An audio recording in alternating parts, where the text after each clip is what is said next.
A very hearty good afternoon to everyone.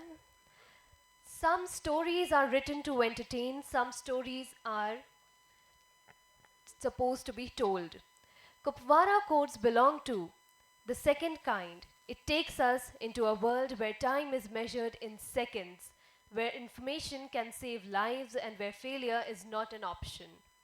This session explores the intersection of military intelligence, counter-terror operations, and the human decisions that quietly shape national security. Kupwara is not just a place on the map, it is a reminder of how close danger can be and how invisible the protectors often remain. Every day, far from headlines and applause, men and women make decisions that the rest of us may never even know about. But sleep safely because of today's conversation begins together operational experience and narrative insight to understand what it truly takes to see closely a terror attack before it even reaches the nation's consciousness. Our speaker today is Manik M. Jolly, a decorated veteran of the Gorkha Regiment and military intelligence. So we welcome you over the dais. And someone whose life reflects service not as a phase, but as a calling. So please come on stage. An alumnus of NDA and IMA, he has served at the front lines of national security, where clarity, courage, and consequence exist in every decision. After retiring from active military service, he did not step away from the nation building. Instead, he expanded its meaning. Through his work in energy innovation as an Echoing Green and Miller Center Fellow in the United States, and as a mission innovation champion under the Honorable Prime Minister's initiative. For sorry, for rural energy and water access, he continued to serve India in another uniform, that of knowledge and policy.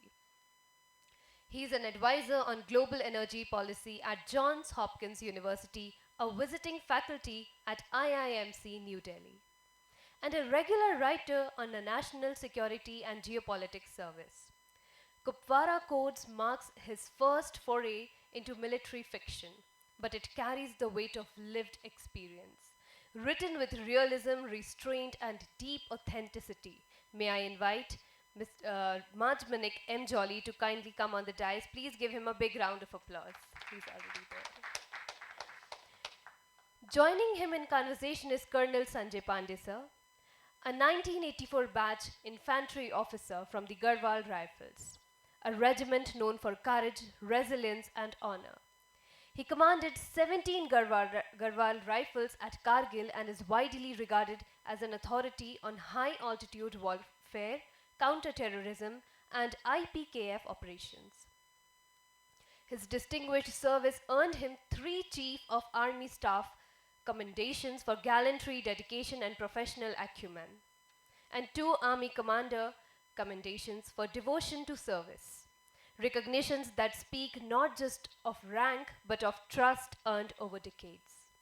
After retirement, he carried his leadership values into the corporate sector with the Jindal Group, before returning to his enduring passions, military history, strategy, and geopolitics beyond uniform and command. He is also an accomplished endurance athlete, embodying discipline, stamina, and mental health, both on and off the battlefield. May I invite Colonel Sanjay Pande to join us on the dais. Please give him a big round of applause.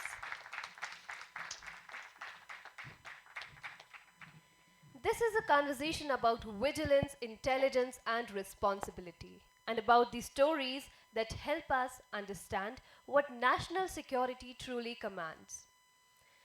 Please join me in welcoming Manik M. Jolly, sir, and Colonel Sanjay Pande, sir. Over to you, sir. Hello, Chick. Yeah. Thank you for the lovely introduction. Welcome, Manik. And let me announce and the House be known that it's our privilege, singular privilege, that our co-commander 21 Corps is also in attendance here. Thank you so much, sir, for sparing your time and attending this session. Right, it's my proud privilege today to present before you two unique things. One is the book itself, which talks of the real operational scenarios, real ground level operations, which has never been done here before. And of course, the author of it.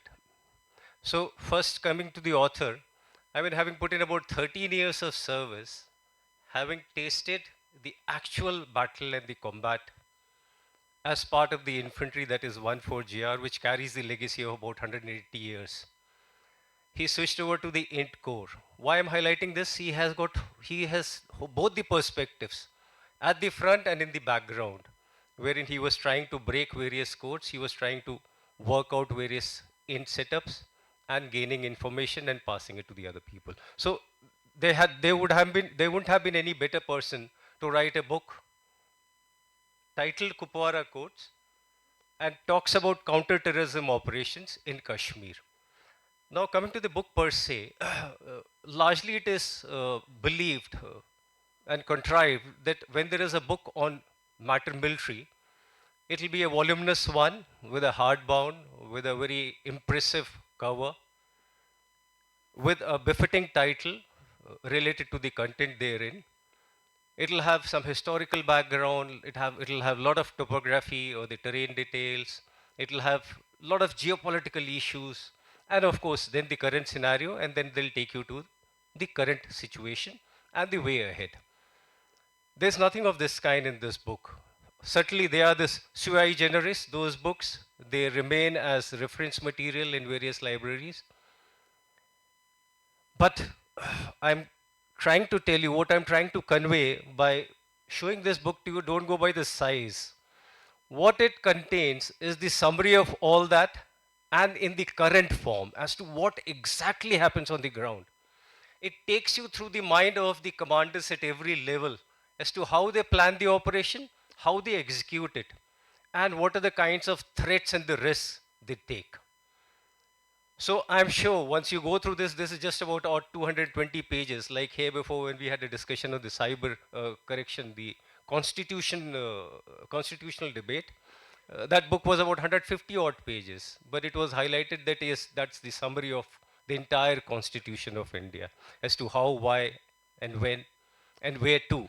Similarly, this book also contains how, why, where, and since he has a contract with the publisher for 5 books, I'm sure many more would come hereafter. Not only 4, he'll not restrict to 4. I know his writing acumen, so he'll not restrict it to 4 only. So, just to give you the broad setting, it will be very unjust if I don't explain to you what this book contains. Uh, it is the actual operations at the ground level in the counterterrorism scenario in Kashmir, in the district of Kupwara, he has talked about, and of course, neighboring districts, that's up to Srinagar. He has talked about the classical ambush, which the people in the army would understand what the ambush is, but then, yes, it's trapping the enemy when they are not expecting or suspecting you. In the topography that prevails in Kashmir, that is in the jungles and the mountains. Then he talks about cordon and search, classical cordon and search operation, wherein they are able to trap a man, rather kill a man, who is the main linchpin in the entire operations in the valley. Then eventually he talks about another specific int-based operation where they are able to eliminate people, those who were going to create chaos in the entire country. Initially to begin with within the valley, then to the entire state of J&K, and then further extending to the other parts of the country. Right. Now, having given this much of explanation and having put the things to the perspective, I'll come to some of my questions. Now, Manik, tell me, I mean, having served with the infantry, with the int corps, and how difficult was it for you to divorce this first love? I know what I have got to know during our personal interactions. He had compelling domestic issues and the compulsions. That's why he had to leave. Otherwise, an alumnus of National Defense Academy in the IMA.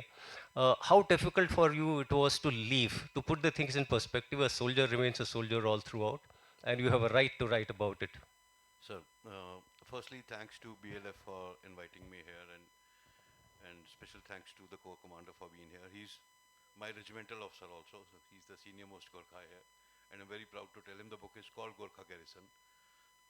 Because as they say, who's the bravest soldiers?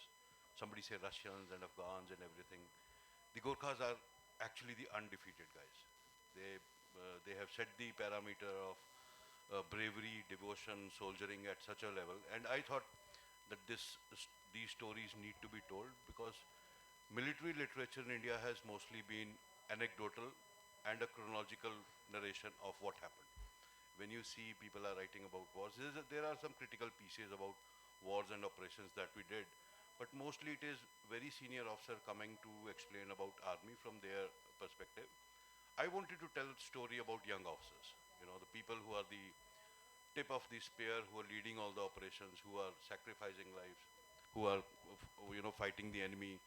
I wanted to tell about story about those who fought and lived and actually carried out operations in actual way it is done, just to present a format for everybody to understand in a communication manner which both you and I understand. So it's a very plain speak kind of a conversation, but what I've kept very honest is that it is actually how we speak. So, sometimes you have to settle down the conversations between the troops and officers and men, or between officers, for you to understand. I honestly didn't care about it. I said, this is how we speak, and there's an explanation in the end. But this is the language we use. These are the terminologies. This is the abbreviations. So I have kept it very original. Coming back to what Sir originally asked, it is a difficult transition because since childhood, my mother only prepared me for one thing: join army, right? So even before I finished 12th, I had cleared NDA, I joined, and so it was my first love. So because of again some compelling issues at home, I had to leave, but continues to be my first love. And I think I'm one of those veterans on social media that follows that there is nothing better than army in this country. The single beacon of light for character, profession, everything, it stands out. There is nothing better than army as the support in terms whenever government or people need, whenever from national disasters to pipe mein bacha gir gaya, it is always the army that is coming out. So why should I not be very proud of it? So I try and bring that in my writings and social media that once I am committed to the armed forces, I will continue till my dying day, and there is no doubt. That soldier part has not changed. But I'll just tell you a small example. My first job, I joined in Chennai. I was given in solar company. I was given the business development part. So when I joined, they said you are in the BD department. I said okay. Until afternoon, I kept wondering why do they have a bomb disposal team in solar company? So I kept even when I was talking to these BD guys, I was like, "Ye lag to nahi rahe bomb disposal wale." I don't know. So it's afternoon that I conveyed my doubt and they clarified. So, I mean that's on the lighter part, but the soldiering never goes away. There are some things that always stays with. No matter you retire, no matter what do you do, the person inside stays the same because we've been conditioned like that. 16 years when people are learning something else, we were like ek goli ek dushman. So आपका conditioning हो जाता है. You cannot change that, and hence I think I'll continue to live that part very proudly, sir. Oh, I fully agree with you. Now, another thing which I wanted to highlight about this book is the, uh, as I told you in the beginning, that generally army books are attached to definite shape and a definite characteristics. So when I received this book, about 220 pages, a smaller one, I was discussing with my wife. My wife had been part of BLF for last about 4 5 years. She had been discussing on various subjects here. So I said, this is just about 220, and he has written about various operations which I have lived and been through. Perhaps when I just glanced through it, turned the pages. So anyway, I have to not discuss this with you. She says it may be a pocket-sized dynamite. Don't undermine that. Just don't go by this size. I said yes, I fully agree with you. And then she reminded me. She told me, you remember the first book what I discussed in BLF? Then she said, first book I discussed in BLF was 12th Fail. And that book went on to receive the national acclaim.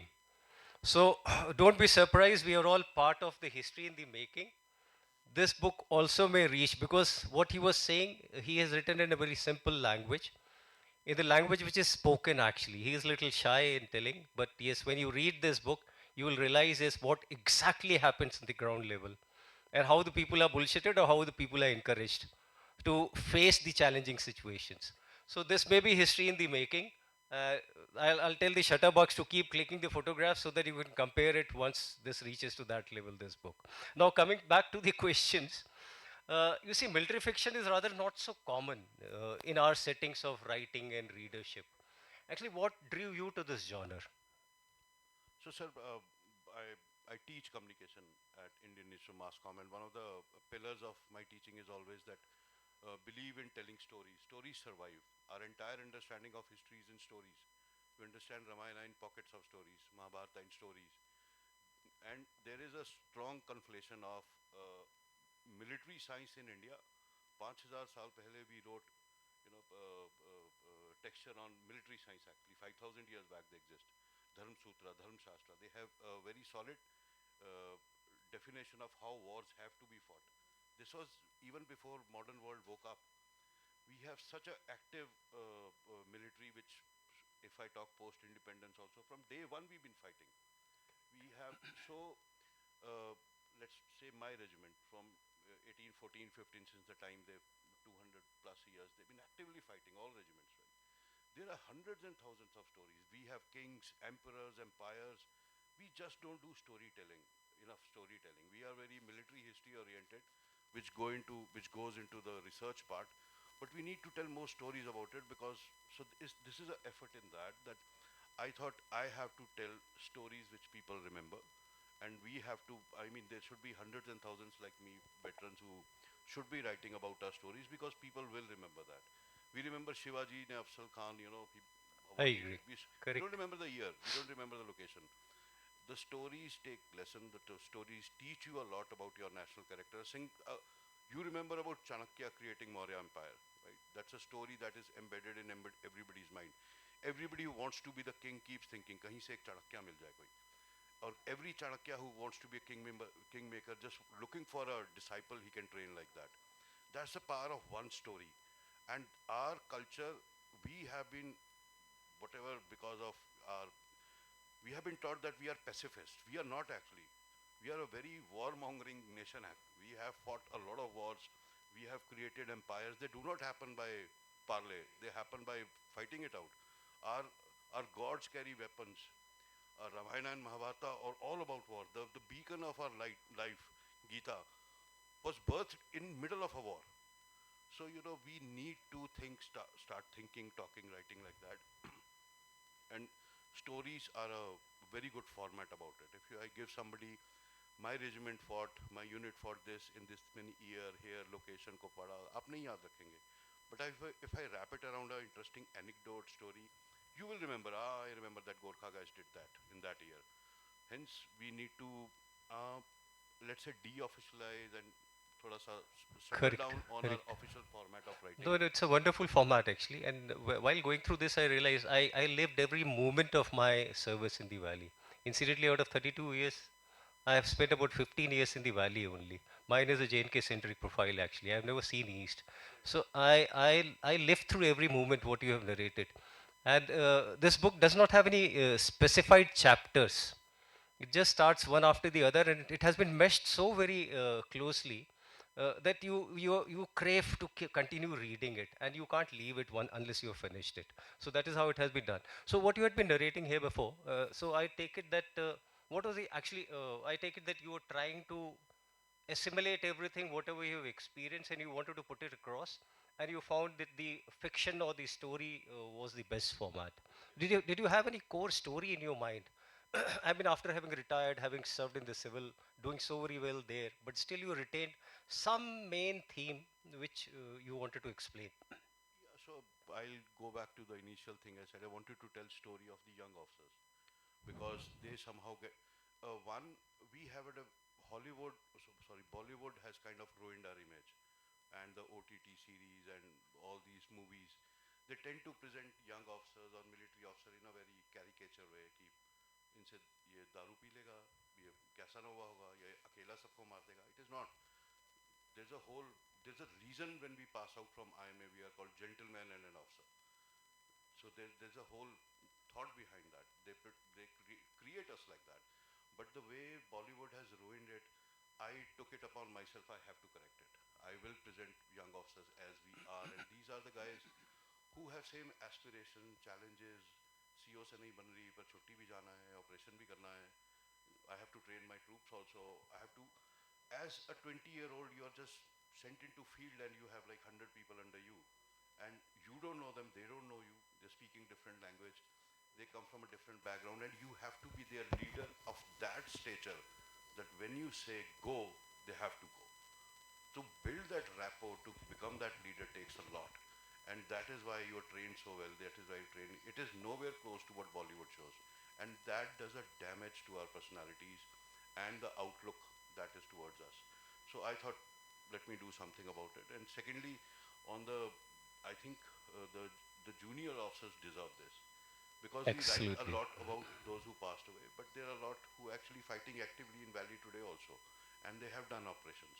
Their stories need to be told, and there's a Yeah, chapter in book which is a young major I, is I'll come to that. I'll come to that. I have marked that. arguing with the corps Huh. commander. I'll So come to that. I Yeah. wanted to cover all these things. So Yeah, this, correct.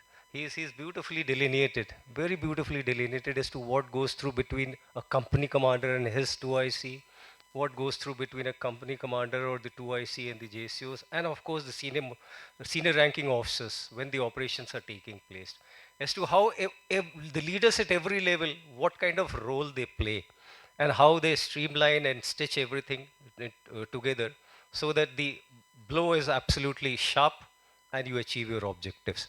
Now, you talked about the young officers. I appreciate that what you have covered in this entire book, the leadership at every level has been addressed actually. I admire that actually. And that is what kept me going actually. Yes, I had a JCO like this, I had an NCO like this, I had a company 2IC like this, or there was another company commander like this, how we used to interact. So it is not restricted only to the military people, if I am sounding like that, but the language what he has used, you will be able to correlate even if you are in any part of the segment of the society or any organization or any sector. Now, when you talk of the leadership, you see, military leadership is the bedrock of our profession, and it is distinct from the civilian management. So, could you elaborate on the kind of leadership that is required in high stakes combat counter-terrorism operations? Actually, what kind of leaders for our audience actually? it is, you know, you have 18. There are a lot of studies on leadership. You can, not me, him. There are a lot of army officers in the. There's a senior bureaucrat. You could pick up any of us and say, talk about leadership. We would be able to do it very comfortably, because this is what we have done: managed people, operations, projects, everything and all. But leadership in combat is very different, which I have tried to bring out in a lot of chapters here. There has to be a mix of, I mean, the summary of it is your people should feel safe that he will get us out of this alive. We will kill the enemy and we will come out all right. If they have this single faith, they will do whatever for you. If your decisions are taken as ye marwa dega, you can never command troops. Right? Yeah. So as a youngster, there were a lot of operations and everything. When in my first operation, sir, CEO ko mat batana. So it was my first operation when the firing started. I was actually very scared. My calves were shaking. I never heard so much noise. Forget the bullets and all. I said, and you see, you have your entire company looking at you, because they are like, now he will tell us what to do. You are the leader. You are the company commander. So I said, this is the moment in my life that will make or break my image here. So I said, kya kiya jaye? So I took out a cigarette. I lit it up calmly. I said, ab aisa. They said, this guy. So however scared I was, but they were like, this guy is so calm. He's having a cigarette in firefight. He's our leader. So tell us what to do. So it is not about theatrics. I mean, let me just clarify. It is not about that. It is just about giving confidence. I think that is the defining moment. We had confidence in our seniors. I had full faith in my CEO. You would say you would go from military is built on that. If we start questioning our leaders, you would not launch even a single operation. You would say this is a mountain. Manik, you go from this side. Pande, you go from this end. I say, मेरे ख्याल से मुझे उधर से जाना चाहिए. So that would go on till cows come और कभी वो operation launch नहीं होगा. We have a dedicated focus towards. If boss has told me, it comes with the thing. I'm ready to die. Remember that. I have so much faith in my boss. He will make sure that I do not die, but I have so much faith in him that I'm ready to die for him. So this combination is what makes military works. Excellent, excellent, beautifully explained.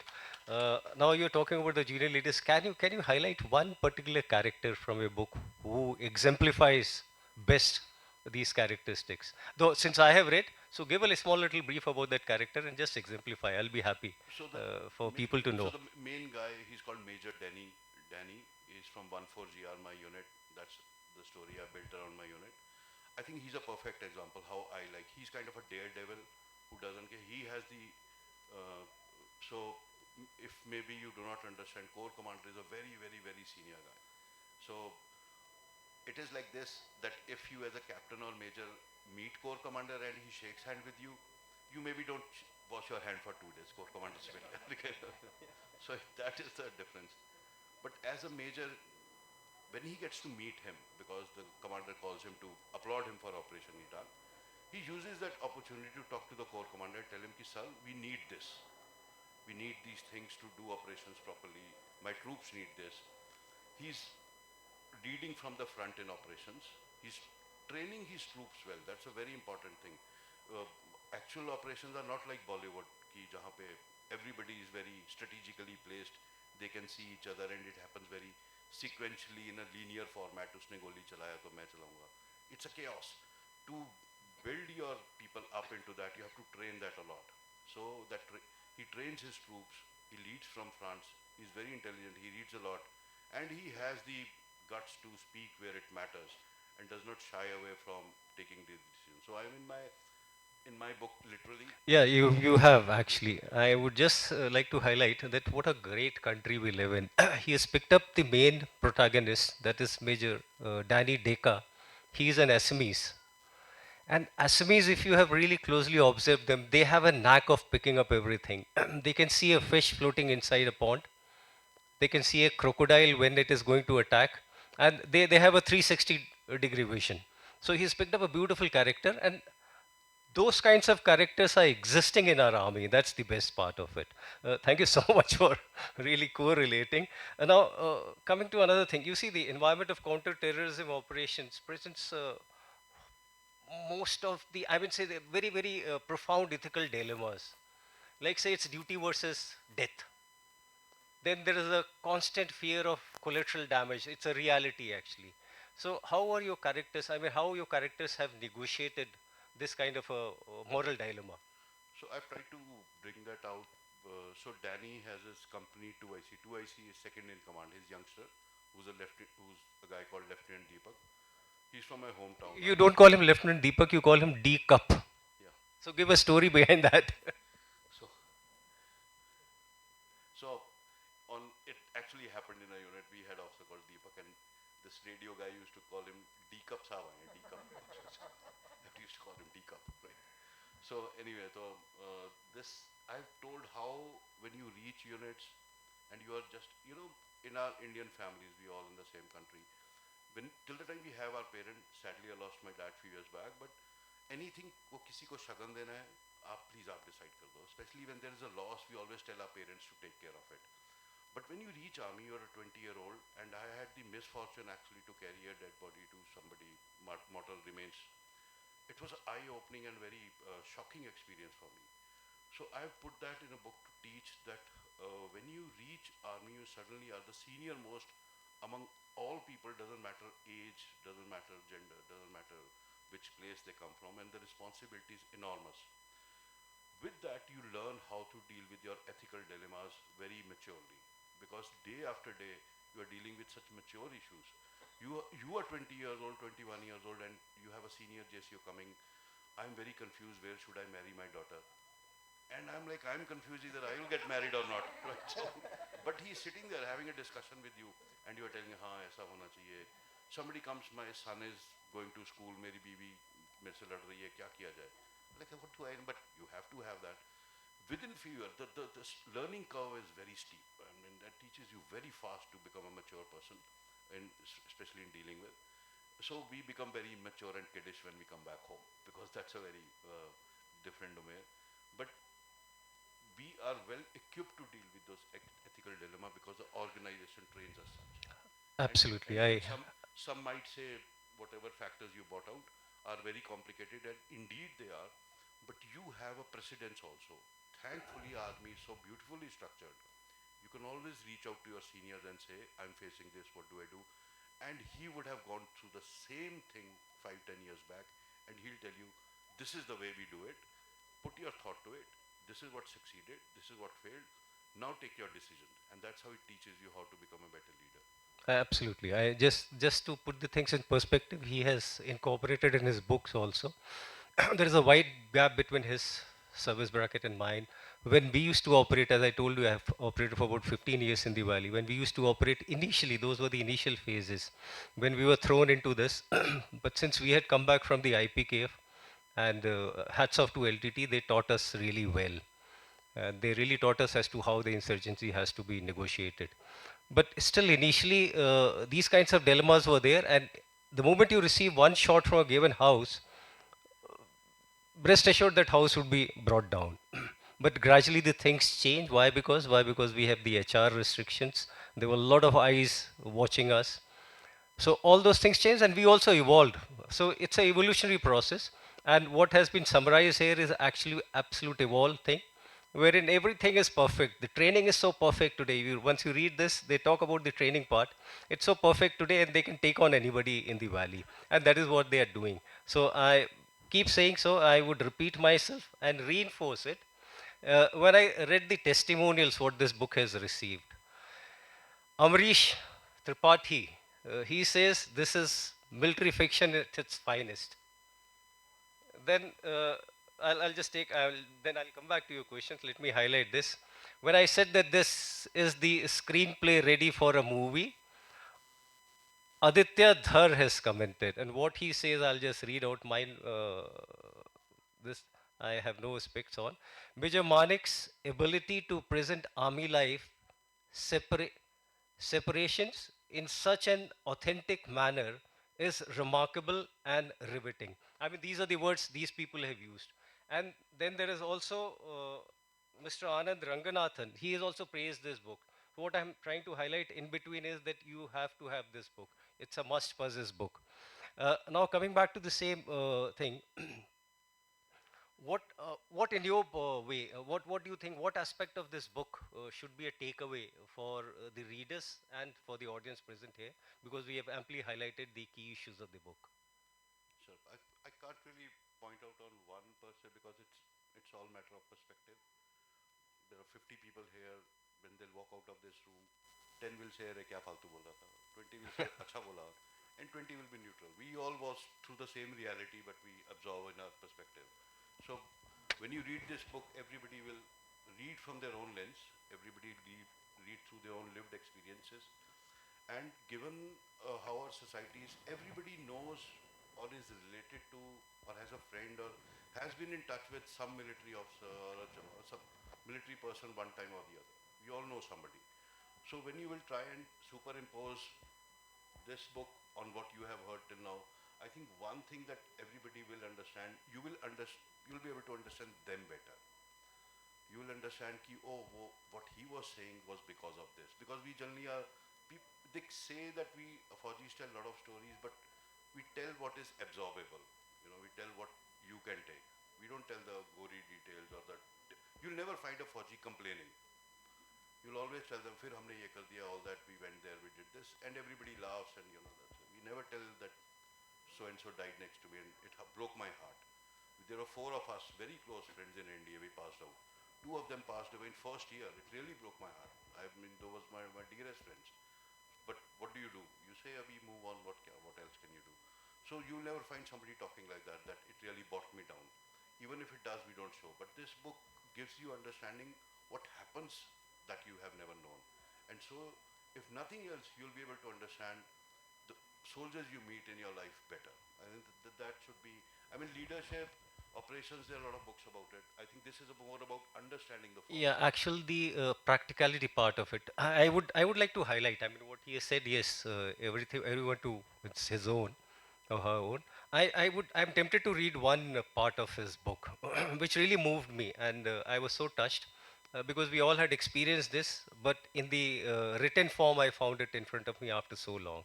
There is a scenario where his company to IC, the, while reading the book, I appreciated and I thought him to be Major Denny Decca always. Whenever I was reading the book, I I said, kind of yes, tried that. he fits in that role very well, actually. That's why I kept him major. Yeah, correct. Promote me So on anything. what he talks about, I mean, they have just been through an operation. They suffered a casualty, one fatal casualty, and Major Deka is also injured. So Major Deka was to go to the hospital. He was taken to the hospital. Company 2IC, who is new to the job, he has just spent about a year and a half. But yes, he has been baptized enough because he has been through and through various operations. Now tells the CEO, sir, CEO had something else in mind. He tells the CEO, sir, now I'll take the company back. He's charged up that my company commander has been injured. We have lost a boy, that the radio operator. So I will just prepare my company and launch the other next operations. So CEO politely tells him to hold on. And he says, hold on, you know about the nursing who has passed away. So you, along with so and so, you will carry his mortal remains to his home. This is the part of the leadership which I would just wanted to convey and let the entire world know about it. Now he was taken aback. Year and a half service, just about 20, 21-year-old lad. CEO then explains to him what he tells him and the way he has narrated about it. It was really touching. I just want to read about that.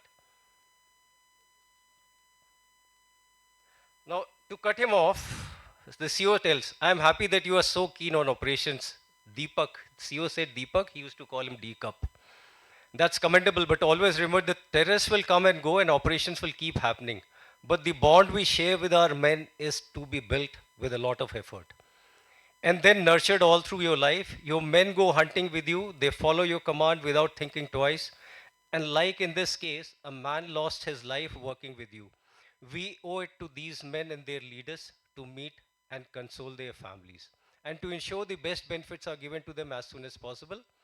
This casualty happened in your operation. A soldier from your company died fighting alongside you. Don't you think it's your duty as a soldier, leader, and a good human being, both combined, to visit the family and tell them about how brave their son was, that you were there to hold his hand when he breathed his last? I mean, all these things have been explained very lucidly in this book, and actually, this is what happens.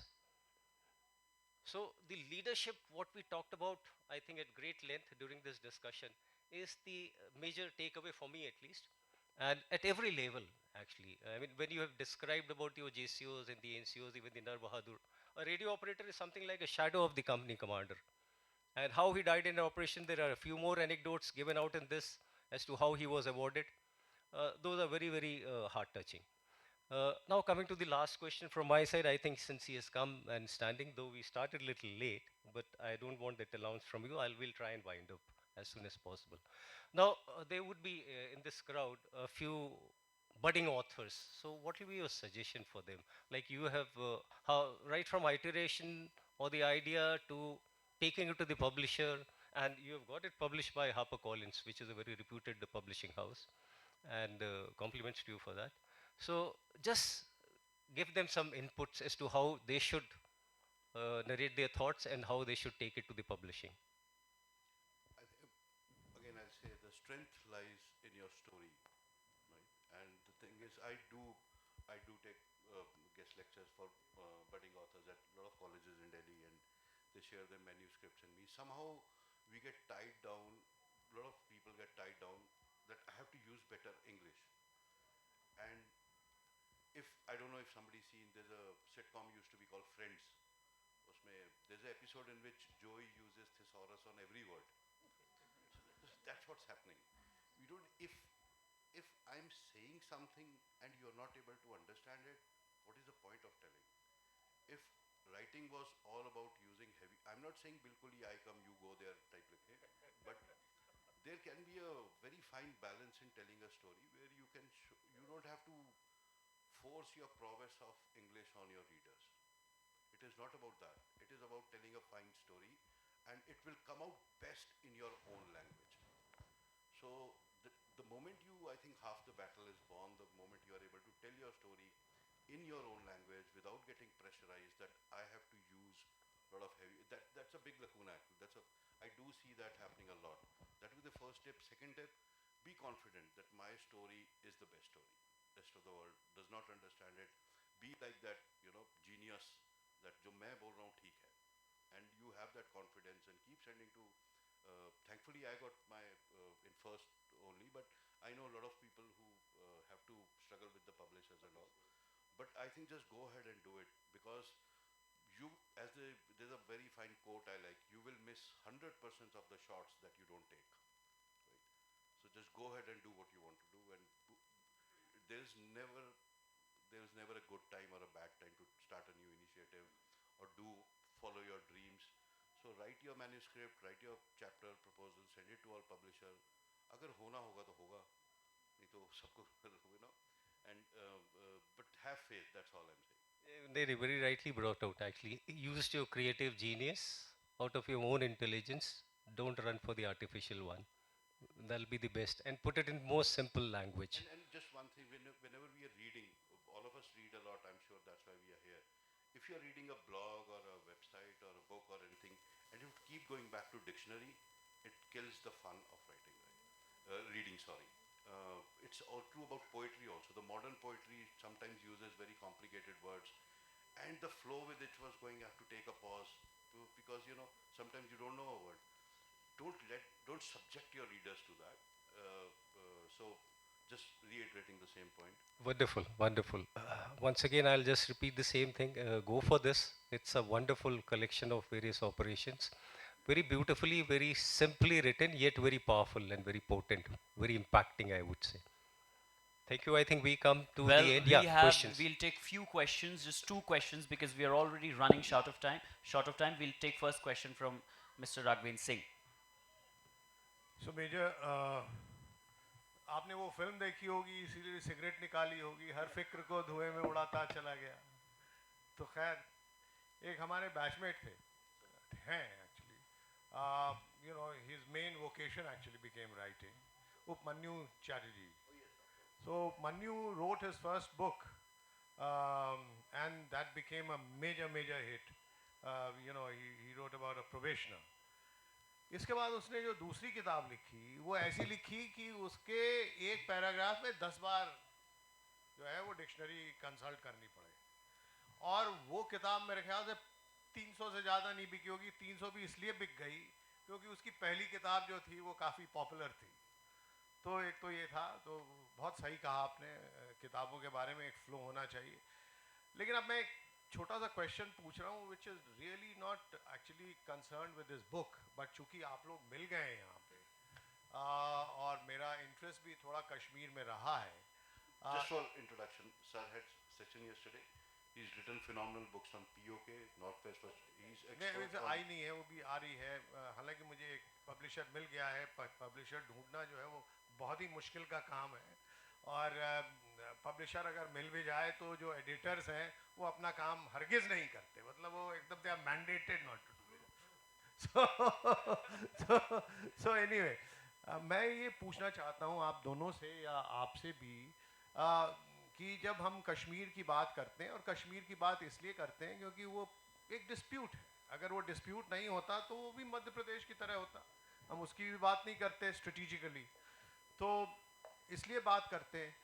तो कुछ problems जो थी वो sort out नहीं हुई, लेकिन जो हम आंसर देते हैं उन प्रॉब्लम्स का वो बड़ा सिंपलिस्टिक लगता है. तो एक तो ये कि जो जम्मू वाला जो एरिया है, जो साउथ वेस्टर्न एरिया है, वो पूरा का पूरा हमारे हाथ से निकल गया. और दूसरा, हम उरी में जाके रुक गए, फिर उसके आगे नहीं बढ़े. और तीसरा ऑफ कोर्स गिलगिट का है. आप जितना बताना चाहें बताएं, लेकिन मुझे ये ना कहें कि साहब वो इसलिए निकल गया क्योंकि कश्मीर को प्रायोरिटी मिल गई, या उरी में जाके इसलिए हम अटक गए क्योंकि हमारी मिलिट्री कंस्ट्रेंट्स थी और मौसम बहुत ख़राब था और इसलिए हम रुक गए, या गिलगिट इसलिए निकल गया क्योंकि हमें पता ही नहीं था गिलगिट की स्ट्रेटेजिक इम्पोर्टेंस के बारे में. सबको सब कुछ पता था. तो या तो हम ये कंसीड करें कि साहब नहीं, प्रॉब्लम थी, इसकी वजह से निकल गया, और या नहीं तो जो हमारी जो अपनी वॉर डायरीज जो होती हैं ना डिस्पैचेस जो होते हैं उस समय के वीकली ये जो भी हैं वो उनको किसी ने एनालाइज किया बिकॉज जो हिस्ट्री मिनिस्ट्री ऑफ डिफेंस के हिस्टोरिकल डिवीजन ने लिखी है वो भी हमने पढ़ी है और वो मुझे बहुत बिनाइन सी लगती है और वो इसीलिए लिखी गई है कि वो कोई कंट्रोवर्सी ना क्रिएट हो तो this is my question I have We'll take. very senior people. Yes. There's better place to answer this.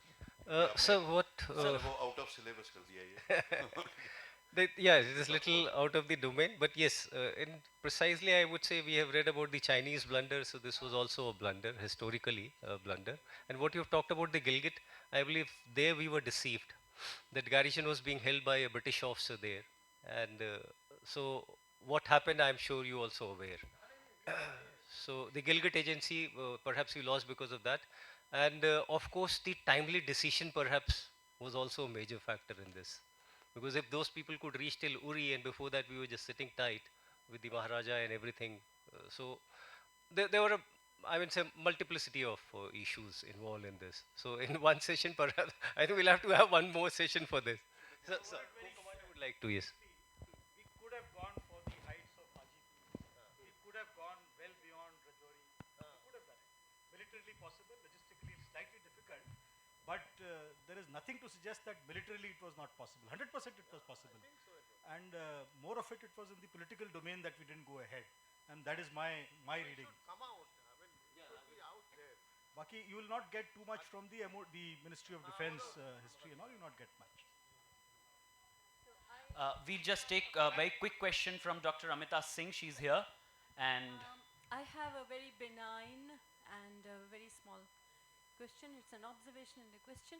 I'm the daughter-in-law of Colonel Kartar Singh, the first commandant of IMI Center here, who brought the army to Bhopal way back in 1961 or something like that.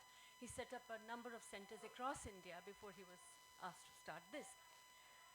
I know that I was very close to him, used to talk about everything and anything, but despite being in the wars, active wars, he did not like to talk about them.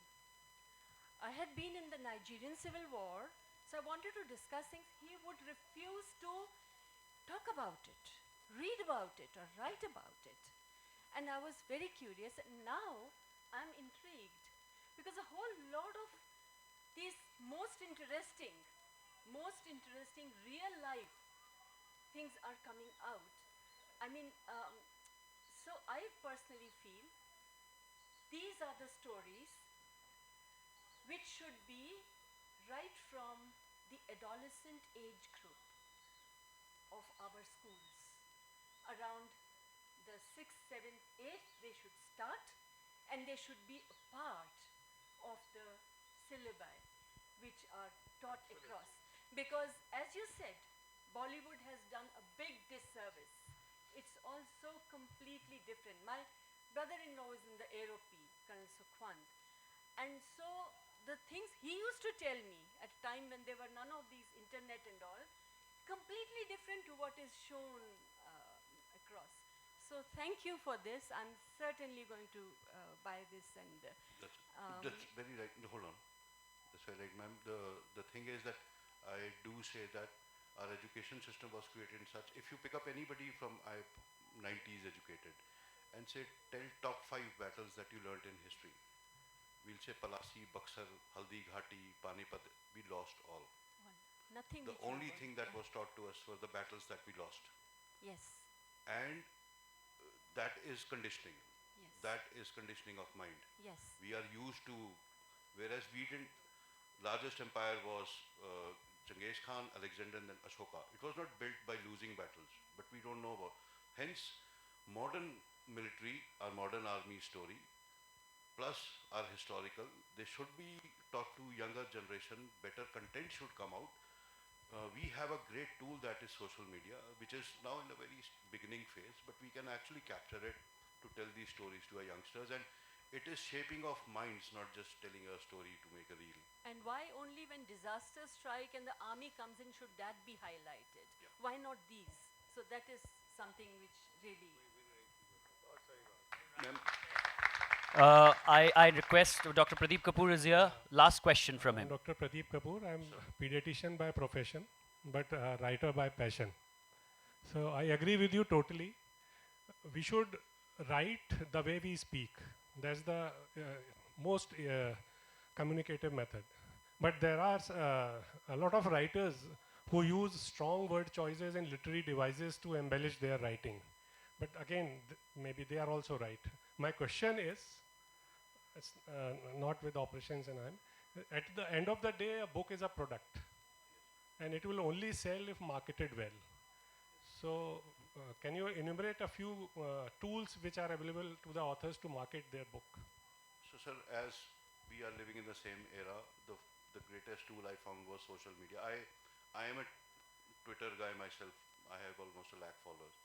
Plus, I wrote a book on defense, so it just it was easier for me to market my own book.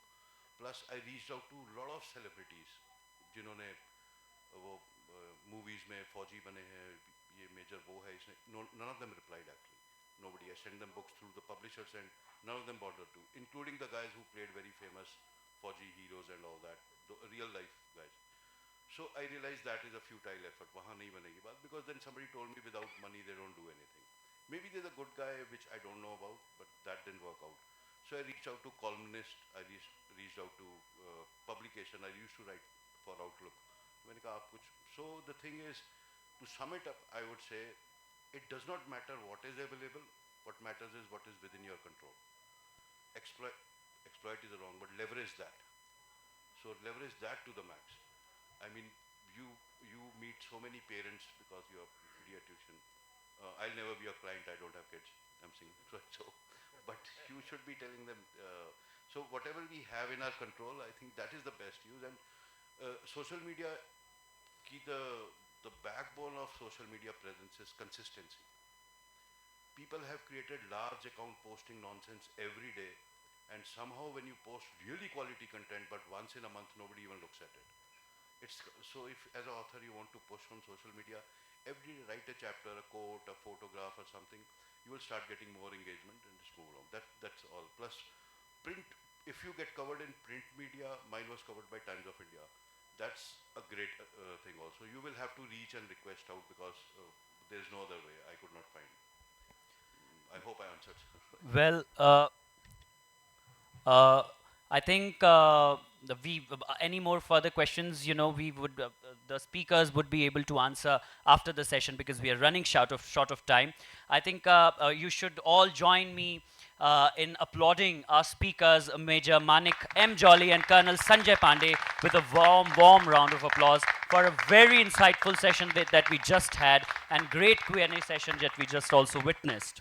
To honor our distinguished... Just one thing. It would be amiss if I don't say that. This is a prominently Fauji gathering. Mrs. Raghavan is elder sister of Gorkha officer who laid down his life in 71 war. Raghavendra sir. I met her yesterday. It's an honor from Gorkha fraternity and army. 13620? Sir? 71. She'll meet us later. 71. So we are honored to meet you. These are the, I just wanted to highlight that we are all full of people who are from families of heroes and all. And whenever you get time, just say thank you. That's all. Yes, so for that, let's have a big round of applause, as Sir mentioned. And to honor our distinguished guest, I would now like to invite former Secretary Mr. Raghavendra Singh to please join us on stage and present the memento to our distinguished speakers. This is not merely a memento. We are privileged to share with you a genuine piece of our history. This is a special BLF 2026 memento. Legendary Padma Shri Durga Bai created this artwork specifically for it. It depicts Gorlaiya, a story of devotion. A tiny bird loved by Bhangsu is transformed by a tribal god, Burradev, into beautiful maiden, bringing joy to him and his struggling family. A beautiful symbol of how nature and humanity are intertwined, much like the conversation we heard today. A warm round of applause, rather a thunderous Round of applause for our speakers and Mr. Singh. We'll have a quick photo op.